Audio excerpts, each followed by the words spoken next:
तो क्वेश्चन दिया है एक वस्तु का अंकित मूल्य 1000 रुपये है, यानी मार्क प्राइस दे रखी है इसकी 1000, जो 10%, 5% और 20% के बट्टे पर उपलब्ध है। वस्तु का विक्रय मूल्य बताओ। यानी जो प्रिंट रेट है उसका 1000 रुपये है और उसमें 3 डिस्काउंट दिया जा रहा है, 10% का, 5% का, 20% का, एंड वस्तु का सेलिंग प्राइस पूछा जा रहा है। ठीक है, तो यानी 1000 रुपये उसकी कीमत है। 1000 रुपये उसकी कीमत, यानी प्रिंट रेट उसका मार्क प्राइस 1000 रुपये है। तो 10% का डिस्काउंट लग रहा है। 10% का मतलब होता है 100 पर 10 की छूट। 100 में जो 10 की छूट हो जाएगी तो 100 में से 10 कम हो जाए, कितना परसेंट रह जाएगा? 90 हो जाएगा। तो 90% हो गया। परसेंट की वजह से बटे में 100 करेंगे। फिर इसके बाद में 5% का डिस्काउंट हो रहा है। 100 में 5 की छूट यानी 95 हो गया। तो 95% यानी 95/100। और इसके बाद में 20% का डिस्काउंट लग रहा है तो हो जाएगा 80, क्योंकि 100 में से 20 छूट हो जाएगी, 80% बचेगा, 80/100। और फाइनली जो हमारा आंसर होगा वो हमारी सेलिंग प्राइस आ जाएगी। जीरो कितने कैंसिल हो रहा है? 1 2 3 4 जीरो, 1 2 3 4 जीरो। ठीक है, और एक जीरो और भी कट रहा है ये। फिर 5 से काट लेंगे, 5 दूनी 10, 5 एकम 5, 4 बचा, 5 ने 45, 2 से काटेंगे 2 चक्कू 8। अब सभी की मल्टीप्लाई कर लेंगे। 19 नेमा 171, 171 की मल्टीप्लाई 4 से करनी है। 4 एकम 4, 4 सत्ते 28 और 4 एकम 4 2 6। तो सेलिंग प्राइस उसका कितना हो जाएगा? 684 रुपये। ये सेलिंग प्राइस हो जाएगी। तो इस तरह आप डिस्काउंट दिया हो तो उसमें से इस तरह हम सॉल्व कर सकते हैं। 684 इसका राइट आंसर है। नेक्स्ट क्वेश्चन दिया है 20% और 25% और 10% 3 डिस्काउंट दिए जा रहे हैं। बट्टा श्रेणी पर अंकित मूल्य 1500 रुपये, यानी जो वस्तु है वो उसका मार्क प्राइस 1500 रुपये है। वाली वस्तु का विक्रय मूल्य ज्ञात को। सेलिंग प्राइस पूछी जा रही है कि 1500 रुपये प्रिंट रेट है और ये 3 डिस्काउंट देने के बाद में वो कितने में बिकेगी। तो यानी उसकी प्रिंट रेट कितना है? उसका 1500 है। 20% डिस्काउंट का मतलब हो गया 100 में 20 की छूट, यानी 80%, 80/100। 25 फिर दूसरा 25% है तो 100 में से 25 को सब्ट्रैक्ट करेंगे, 75% बचेगा, 75/100। ये 90 हो जाएगा। 10 है ना, 10 का डिस्काउंट लग रहा है तो 100 में 10 की छूट हो जाएगी, 90 हो जाएगा। परसेंट है तो अपान में 100। अब कैलकुलेट कर लेंगे इसे। 2 3 4 जीरो कैंसिल हो रहे हैं, 1 2 3 4, 1 2 3 4। अब 25 से इसे काट लेंगे, 25 तियां 75, 25 चक्कू 100, 4 से 4 एकम 4 दूनी 8। अब मल्टीप्लाई कर लेंगे, 15 दूनी 30, 30 हो गया, 30 तियां 90, 90 नेमा 9 नेम 81, 810। यानी इसका राइट आंसर कितना हो जाएगा? 810। ये राइट आंसर हो जाएगा 810 रुपये सेलिंग प्राइस होगी इसकी। अगला क्वेश्चन है एक पुस्तक का मार्क प्राइस 100 रुपये है, यानी प्रिंट रेट उसका अंकित मूल्य जो है 100 रुपये है। तो 20% और 40% डिस्काउंट लग रहा है। सेलिंग प्राइस पूछी जा रही है। तो 100 तो उसकी प्रिंट रेट हो गया। 20% का डिस्काउंट यानी 100 में 20 कम कर देंगे, 80%। और फिर है 40% का तो 60 रह जाएगा, 60%। कैलकुलेट कर लेंगे, 1 2 3 4, 1 2 3 4, 848। तो वो कितने का उसका सेलिंग कितनी हो जाएगी? सेलिंग प्राइस कितनी हो जाएगी? 48 हो जाएगा। यानी 100 रुपये की प्रिंट रेट है, वो उस पर डिस्काउंट जब लगेंगे, छूट लगेंगी तो वो 48 रुपये में बिकेगी। ये राइट आंसर होगा। अगला प्रश्न है एक अलमारी का अंकित मूल्य 5000 रुपये है। 10%, 20% एंड 30% के 3 डिस्काउंट पर अलमारी का विक्रय मूल्य। 3 इसमें डिस्काउंट लग रहे हैं, 3 बार छूटें लग रही हैं। तो 3 छूट लगा देंगे, फिर देखेंगे रेट कितना रह जाएगा, वही इसका विक्रय मूल्य सेलिंग प्राइस हो जाएगा। 5000 रुपये इसका मार्क प्राइस है। 10% डिस्काउंट यानी 10 कम हो जाएगा तो 90% हो जाएगा। फिर वो जो रेट कम हो गया उस पर 20% का लगेगा। तो ये तो कम हो गया वैल्यू ना, 20% यानी 100 की चीज़ 80 में ही बिकेगी। 20% डिस्काउंट हो जाएगा तो 80% वैल्यू रह जाएगा। फिर ये जो इतना रह गया इस पर भी 30% डिस्काउंट यानी 70% रह जाएगा। अब सॉल्व कर लेंगे। 3 3 6 जीरो, 6 जीरो कट रहे हैं, 3 4 5 6, 1 2 3 4 5 6। अब सभी की गुणा कर लेंगे, 5 9 8 और 7। किसी तरह आप जैसे मल्टीप्लाई करना चाहें वैसे कर सकते हैं।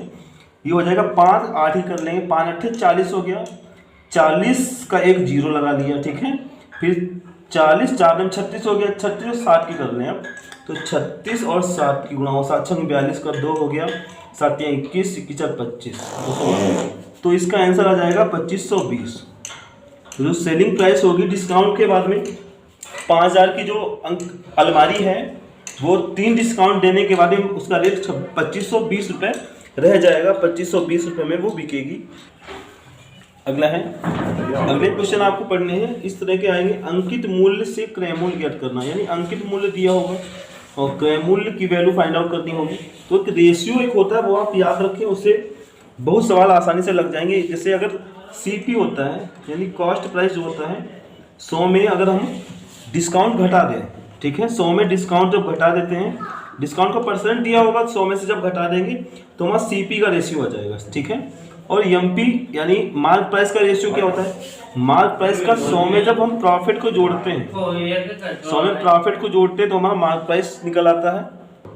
तो ये रेशियो आप याद रखें। सीपी अगर रेशियो बनाना है तो 100 में से डिस्काउंट छूट को हम घटा देते हैं, और मार्क प्राइस का अगर रेशियो निकालना है 100 में प्रॉफिट को हम ऐड कर लेते हैं। इस रेशियो से आप बहुत आसानी से सॉल्व कर लेंगे। तो अगला सवाल इस टाइप का ले रहे हैं, जैसे क्वेश्चन ये है, किसी वस्तु का अंकित मूल्य 600 रुपये है, विक्रेता 20% का बट्टा देने के बाद भी 20% का लाभ प्राप्त करता है, वस्तु का क्रय मूल्य ज्ञात करो। तो हमने अभी आपको पीछे बताया सीपी और एमपी में जो रेशियो होता है क्या होता है, सीपी में यानी 100 में से हम छूट को घटा देते हैं, 100 में से डिस्काउंट कितना है, 20% का डिस्काउंट है, 100 में से 20 घटेगा 80, तो सीपी 80 हो जाएगा। एमपी का रेशियो बनाते हैं, 100 में प्रॉफिट को जोड़ते हैं, 20% का लाभ हो रहा है तो 100 में जोड़ेंगे 120 हो जाएगा। तो ये रेशियो आपका आ गया सीपी एमपी में, ठीक है, ये आप याद रखें। अब जो दिया है कंपेयर रूल लगाएंगे, 600 रुपये, 600 ये अंकित मूल्य है ना, तो अंकित मूल्य यानी मार्क प्राइस कितना है, एमपी कितने 120 है, तो अंकित मूल्य की कंपेयर अंकित मूल्य से करेंगे, और मल्टीप्लाई में जो पूछा जाता है वो हम निकालते हैं। क्रय मूल्य फाइंड आउट करना है, क्रय मूल्य की वैल्यू कितनी है, कॉस्ट प्राइस 80 है, ये निकालना है। अब सॉल्व कर लेंगे, 0 से 0 कट गया, ठीक है, 12 पंचे 60, अब हो जाएगा 8 पंचे 40, 400, तो 400 रुपये उसका क्रय मूल्य हो जाएगा, कॉस्ट प्राइस उसकी 400 रुपये है। बस इसमें रेशियो आप याद रखें, इसकी सीपी और एमपी का रेशियो कैसे बनाते हैं। नेक्स्ट क्वेश्चन है, बिल्कुल पीछे जैसा सवाल है, एक मेज का सूची मूल्य, सूची मूल्य को भी हम अंकित मूल्य या सूची मूल्य, ये मार्क प्राइस ही होता है एमपी, ठीक है, 800 रुपये है, तो 25% छूट पर बेचने पर 20% का लाभ होता है, मेज का क्रय मूल्य ज्ञात करो। तो सीपी एमपी में रेशियो तो आप बना ही लेते हैं, तो यहाँ पे कंपेयर रूल लगाएंगे, 800 रुपये, ये एमपी है, सूची मूल्य एमपी, तो एमपी की कंपेयर एमपी से करेंगे, तो एमपी का रेशियो कितना हो, हाँ तो ये एमपी है, तो एमपी की कंपेयर एमपी से करेंगे, तो एमपी आपको बताया कैसे निकालते हैं, एमपी निकालेंगे, सामने अगर हम प्रॉफिट को हम ऐड कर लेते हैं, प्रॉफिट कितना 20% है, तो 20 जोड़ लेंगे कितना हो जाएगा 120, तो एमपी की कंपेयर करेंगे 120 से, क्योंकि 120% हो जाएगा। और क्रय मूल्य क्या करते हैं, 100 में से डिस्काउंट को हम घटा देते हैं, वो क्रय मूल्य हमारा हो जाता है 100 में से 25 या 75। अब कैलकुलेट कर लेंगे इसे, 0 से 0 कट गया, और ये 4 से कट जाएगा, 4 3 12, 4 दूनी 8, 3 से कटेगा 3 दूनी 6, 1 बचा 53 15, 25 दूनी 50 यानी 500 रुपये। तो इसका जो सीपी कॉस्ट प्राइस हो जाएगा वो 500 रुपये हो जाएगा।